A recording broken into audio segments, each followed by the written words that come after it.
अस्सलाम वालेकुम मदर्स। अगर आपके डिलीवरी के दिन करीब हैं तो ये वीडियो आपके लिए है। इस वीडियो में बताएंगे कि नॉर्मल डिलीवरी के लिए बच्चादानी का मुंह यानी सर्विक्स का मुंह कब्र कैसे खुलता है और बच्चादानी यानी सर्विक्स के मुंह खुलने के वक्त कौन सी 10 अलामात ज़ाहिर होती हैं। हामला को डॉक्टर के पास कब जाना चाहिए और क्या हामला घर में चेक कर सकती है कि बच्चादानी का मुंह खुलना शुरू हो गया है और मेरी डिलीवरी का वक्त करीब है, अब मुझे फौरी डॉक्टर के पास जाना चाहिए। बच्चादानी का मुंह खुलने और दर्दे लगने का आपस में क्या ताल्लुक है, ये सब जानने के लिए आप हमारी इस वीडियो को पूरा देखें। और यहाँ मैं बताती चलूँ कि नेक्स्ट पूरी वीडियो में मैं सर्विक्स का वर्ड यूज़ करूँगी जिसका मतलब बच्चादानी है। तो ये सब हम आज की वीडियो में डिस्कस करेंगे। आप हमारे चैनल मदर डायरी को सब्सक्राइब करें, बेल आइकन को प्रेस करें, वीडियो को लाइक एंड शेयर करें। तो चलिए स्टार्ट करते हैं। सर्विक्स एक सिलेंडर शेप टिश्यू होता है जो कि ज्वाइन करता है वजाइना और यूट्रस को। ये फाइब्रोमस्कुलर टिश्यू से बना होता है। सर्विक्स यूट्रस के बॉटम पे होता है।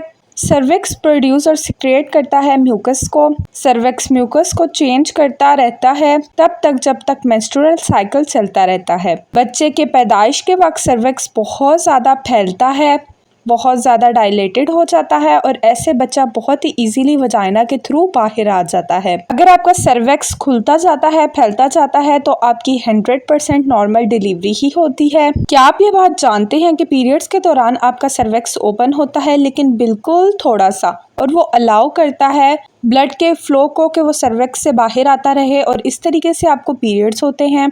और आपकी पीरियड्स की पेन और लेबर की पेन इसी चीज़ से रिलेटेड है कि जब सर्विक्स थोड़ा सा खुलता है तो लेडीज़ को क्रैम्पिंग होती है, पेन होती है। ये डिलीवरी की पेन का बिल्कुल 1% भी नहीं होता, बिल्कुल थोड़ा सा सर्विक्स ओपन होता है और आपको ब्लीडिंग होती है। लेकिन डिलीवरी के लिए आपका सर्विक्स 10 सेंटीमीटर तक ओपन होता है और उसमें आपको बहुत ज़्यादा तकलीफ़ होती है और आपकी बॉडी बर्थ के लिए रेडी होती है। अब मैं आपको बताती हूँ कि आप अपने सर्विक्स को किस तरीके से चेक कर सकते हैं कि आपकी डिलीवरी का दिन करीब है और आपको कब क्रैम्पिंग स्टार्ट होती है। तो सबसे पहले आपने अपने हाथों को अच्छे तरीके से धो लेना है। उसके बाद आपने ग्लव्स वेयर करने हैं। आपने इस चीज़ का ख़ास ध्यान रखना है कि जो ग्लव्स आप वेयर कर रहे हैं वो स्टेरिलाइज होने चाहिए। फिर आपने एक कंफर्टेबल प्लेस देखना है क्योंकि सर्विक्स को चेक करने के लिए सूटेबल प्लेस होना बहुत ज़रूरी है। ऐसी जगह देखें जहां आप आसानी से अपने सर्विक्स को चेक कर सकें। अगर आप चाहें तो आप किसी की हेल्प भी ले सकती हैं। इसके बाद आप स्क्वेट पोजीशन में बैठें और अपने सर्विक्स को चेक करें। यहाँ पर आपने 2 फिंगर्स को अपनी वजाइना के अंदर इंसर्ट करना है। ये पोजीशन बहुत बेस्ट है सेल्फ चेकिंग के लिए। आपने इंडेक्स और मिडिल फिंगर को इंसर्ट करना है वजाइना में। जितना ज़्यादा डीप आप अपने फिंगर्स को लेकर जा सकती हैं उतना ज़्यादा डीप लेकर जाएं, यहाँ तक कि आप अपने सर्विक्स को रीच कर सकें, लेकिन बहुत ज़्यादा ज़ोर से आपने इसको नहीं करना। अगर आपने अपनी 2 फिंगर्स डाल ली हैं और सर्विक्स तक पहुंचकर वो बिल्कुल फिक्स हैं तो इसका मतलब है कि आपका सर्विक्स 2 सेंटीमीटर तक डायलाइटेड है, यानी 2 सेंटीमीटर तक खुला है। अगर आप 4 फिंगर्स की इंसर्शन करती हैं तो इसका मतलब है कि आपका सर्विक्स 4 सेंटीमीटर तक ओपन हो चुका है। और इसके बाद आप अपने सर्विक्स को चेक नहीं कर सकती क्योंकि यही साइन है कि आपका लेबर करीब है और इस टाइम पे आपको क्रैम्पिंग पेन भी स्टार्ट हो जाती है। इस तरीके से आप जान सकती हैं कि आपका सर्विक्स किस तरह से खुलता है और किस टाइम पे आपकी लेबर स्टार्ट होने वाली होती है और आपको डॉक्टर के पास कब जाना चाहिए। इस तरह से आप अपने सर्विक्स को चेक कर सकते हैं कि 9 मंथ में आपका सर्विक्स कब और कितना ओपन हुआ है। जब आप प्रेगनेंसी के 9 मंथ या 8 मंथ के लास्ट में अल्ट्रासाउंड करवाने जाती हैं तो जो आपका लास्ट अल्ट्रासाउंड होता है उस पर आपको पता चल जाता है कि आपका सर्विक्स कितना खुल चुका है। इसके अलावा प्रेगनेंसी के लास्ट मंथ में मतलब के 9 मंथ में आपको डॉक्टर भी फिंगर के थ्रू बच्चादानी को चेक करती हैं कि वो खुलना शुरू हो गया है या नहीं, सर्विक्स ऑयली हो रहा है या नहीं, पतला हो रहा है या नहीं, क्योंकि जब सर्विक्स खुलने लगता है तो सर्विक्स ऑयली और पतला होने लग जाता है। यही पहचान है कि आपका सर्विक्स खुलने लग गया है। तो इस टाइम पे आपको डॉक्टर्स भी बता देती हैं, लेकिन कुछ और भी सिम्टम्स होते हैं जिससे आप खुद ही टेस्ट कर सकती हैं, जिससे आपको पता चल जाता है कि आपका सर्विक्स खुल रहा है। तो अब इन सिम्टम्स को डिस्कस करते हैं। सबसे पहले जो सिम्टम है वो है कि नीचे के एरिया में दबाव महसूस होता है। जब आपका बच्चा नीचे की तरफ आ जाता है, हेड डाउन पोजीशन कर लेता है तो आपके बच्चे का सर से दबाव बढ़ता है जिसकी वजह से आपको नीचे वाले हिस्से में बहुत ज़्यादा दबाव फील होता है। सिम्टम आपको पेट के ऊपर वाले एरिया में खालीपन से महसूस होता है, मतलब कि जब आपका बेबी नीचे चला जाता है 9 मंथ में हेड डाउन पोजीशन में आ जाता है तो आपका ऊपर वाला एरिया खाली हो जाता है। तो ऐसे में आपको सांस लेने में बिल्कुल भी प्रॉब्लम नहीं होती।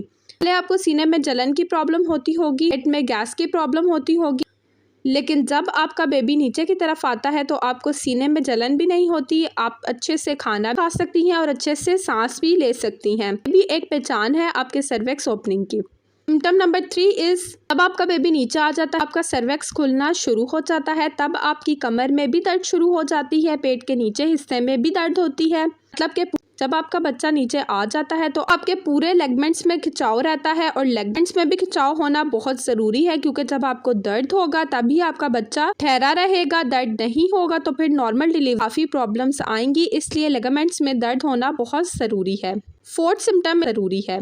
फोर्थ सिम्टम इसके बच्चे के दबाव की वजह से आपको वाइट डिस्चार्ज बहुत ज़्यादा आना स्टार्ट हो जाता है। आपको खुद भी फील होगा कि आपका वाइट डिस्चार्ज पहले की निस्बत अब ज़्यादा आ रहा है और पहले के मुकाबले काफ़ी ज़्यादा थिक है, गाढ़ा है, और ये भी आपका सर्वेक्स खुलना शुरू हो गया है। सिम्टम आपके म्यूकस प्लग का निकलना। म्यूकस प्लग प्रेगनेंसी के 9 मंथ में निकल सकता है या फिर आपकी डिलीवरी से 1-1.5 महीने पहले या 5 दिन पहले, 20 दिन पहले भी निकलना शुरू हो जाता है। कुछ लेडीज में म्यूकस प्लग एकदम से बाहर आ जाता है और कुछ लेडीज में बहुत लेट आता है। म्यूकस प्लग की यही पहचान है कि वो वाइट डिस्चार्ज की तरह होता है, सेम आपको इसमें थोड़ा थोड़ा ब्लड भी नजर आता है। और म्यूकस प्लग आपकी प्रेगनेंसी के लिए काफ़ी इंपॉर्टेंट होता है, क्योंकि ये आपकी सर्वेक्स पर डॉट की तरह काम करता है, यानी कि आपके सर्वेक्स पर टिका रहता है। आपका सर्वेक्स खुलना शुरू हो जाता है तो आपका म्यूकस प्लग बाहर आना शुरू हो जाता है, और ये बच्चे की सेफ्टी के लिए होता है, क्योंकि म्यूकस प्लग आपके बच्चे को बहुत सारे बैक्टीरिया से बचाता है। म्यूकस बैक्टीरिया को बच्चादानी के अंदर नहीं जाने देता। जब आपका बेबी हेड डाउन कर लेता है तो आपका सर्वेक्स एरिया खुलना शुरू हो जाता है, तो म्यूकस प्लग बाहर आना शुरू हो जाता है। तो ये एक बहुत बड़ा सिम्टम है कि आपकी नॉर्मल डिलीवरी होगी और आपका सर्वेक्स खुलना शुरू हो गया है। 7 सिम्टम आपको जब आपका सर्वेक्स खुलना शुरू होता है तो आपको फॉल्स लेबर पेन भी शुरू हो जाती है। फॉल्स लेबर पेन आपकी डिलीवरी की तैयारी होती है, क्योंकि आपको डिलीवरी के दौरान इसी तरह की पेन्स होने वाली होती हैं। ये पेन कुछ टाइम के लिए होता है और फिर ये पेन बिल्कुल ठीक हो जाती है, लेकिन इस पेन में क्या होता है कि आपको पीरियड्स की तरह की पेन होती है और आपका पेट बिल्कुल सख्त हो जाता है, और फिर ये पेन आपको कुछ टाइम के बाद ख़त्म हो जाती है, मगर ये पेन आपको होती रहती है। 8 सिम्टम आपको बेबी की मूवमेंट कम फील होगी। इसका मतलब ये नहीं कि आपका बेबी बिल्कुल भी मूवमेंट नहीं करेगा, बल्कि आपका बेबी मूवमेंट कम करेगा। हर 2 घंटे में 10 बार तो किक फील होगा। अगर इससे कम हो तो आप लाजमी डॉक्टर से कंसल्ट करें। अगर 10 टाइम से ज़्यादा हो रहा है तो नॉर्मल है, और अगर बहुत ज़्यादा हो रहा है तो भी डॉक्टर से कंसल्ट करें। बच्चे की मूवमेंट इसलिए कम होना स्टार्ट हो जाती है कि आपका बेबी नीचे आ जाता है, सर्वेक्स पे दबाव बनता है, बच्चे के एरिया में बच्चा फिक्स होना स्टार्ट हो जाता है। इसकी वजह से बच्चे को बहुत ज़्यादा जगह नहीं मिलती, जिसकी वजह से वो हिल सके, घूम सके, इसलिए आपको मूवमेंट कम फील होती है। 9 इज लेबर पेन। अगर डिलीवरी से पहले की बात करें तो आपको सबसे पहले लेबर पेन आता है, और लेबर पेन होने का यही मतलब है कि आपका सर्वेक्स खुलना शुरू हो गया है। तो पता ही होगा कि लेबर पेन में आपको जो पेन है वो कॉन्टिन्यूसली नहीं रहती, लेकिन आपको पेन होती रहती है, क्योंकि जब आपको लेबर पेन होती है तब आपका सर्वेक्स 1 सेंटीमीटर ओपन होगा, या फिर आपका सर्वेक्स 2 या 3 सेंटीमीटर खुलेगा। लेकिन जब आपकी डिलीवरी होती है तो आपका सर्वेक्स 10 सेंटीमीटर तक ओपन हो जाता है।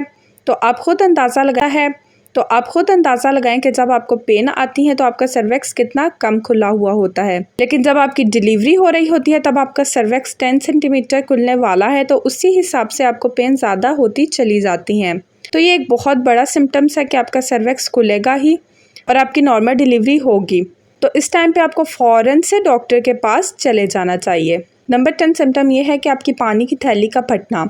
ऐसा होता है कि पहले कुछ लोगों को लेबर पेन आते हैं और लेबर पेन के दौरान ही पानी की थैली फट जाती है, या फिर डिलीवरी से पहले थैली फट जाती है। कुछ लोगों के साथ होता है कि पहले उनकी पानी की थैली फटती है, बाद में उनको लेबर पेन आना स्टार्ट होती है। तो पानी की थैली फटने के 5 आवर्स बाद उन्हें लेबर पेन स्टार्ट हो सकता है, या 10 और बाद भी हो सकता है, 24 आवर्स बाद भी हो सकता है, या फिर पानी की थैली जैसे ही फटती है उसके दौरान ही 2 घंटे बाद ही पेन स्टार्ट हो जाती है। जब आपकी पानी की थैली फटती है तो ये भी एक सिम्टम्स है कि आपका सर्वेक्स खुलना शुरू हो गया है।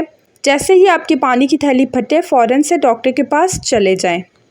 तो ये मैंने आपके साथ कुछ पॉइंट्स शेयर किए, आपको बताया कि आपके पास कौन कौन से सिम्टम्स आते हैं और आपको किन कंडीशंस में डॉक्टर के पास चले जाना चाहिए। थी हमारी आज की वीडियो। मैं उम्मीद करती हूँ कि आपको पसंद आई होगी। वीडियो पसंद आए तो कमेंट बॉक्स में हमें ज़रूर बताएं। हमारे साथ अपने सजेशन शेयर कीजिए, हमारे साथ अपना प्रेगनेंसी एक्सपीरियंस शेयर कीजिए, अपनी केस स्टडी अगर आप करना चाहती हैं शेयर तो लाजमी कीजिए। चैनल पर डिफरेंट टॉपिक से रिलेटेड वीडियो मौजूद हैं, वो भी आप लाजमी देखें। तो सब्सक्राइब करें, बेल आइकन को प्रेस करें, वीडियो को लाइक और शेयर करें। अपना बहुत बहुत ख्याल रखें, हमें अपनी दुआओं में याद रखें। अल्लाह हाफिज़।